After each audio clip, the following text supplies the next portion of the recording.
का हाल बा भाई लोग आज बहुत खुशी के दिन बा। एगो खुशी के बात नहीं के दू गो खुशी के बात बा। तालो के हम अंत में बताएं वीडियो के। तो सबसे पहले वीडियो के स्टार्ट करे की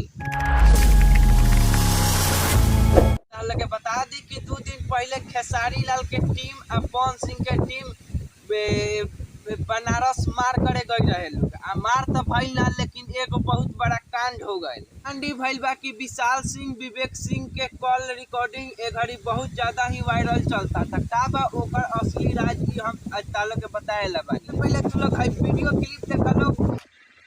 एक अभी ये सब चीजें खत्म कर दो। तुमको खत्म ही करना है तो अभी ये सब छोड़ देते हैं। बाकी अगर तुमको स्टार्ट करना है तो तुम ये इंटरव्यू देते रहो और फिर वापस वही सब सारी चीजें करते रहो। तो साफ साफ पता चलता कि अब पवन सिंह और खेसारी लाल के टीम में विवाद खत्म होखेला बा। ये क्या बात करता है यार।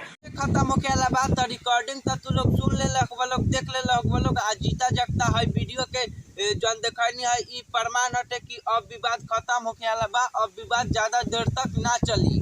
बात तो सही है। दोनों टीम के मेंबर लोग लोग एक जना गुंडा भाड़ा पे बैठैले रहलन त एक जना पुलिसे के लेके चल गई रहला हमन। ई कांड से ई दोनों जना के मालूम पड़ गइल कि अब इससे कोनो कुछ फायदा होखेला नहीं के। ना तारा में दम बा ना हमरा में दम बा।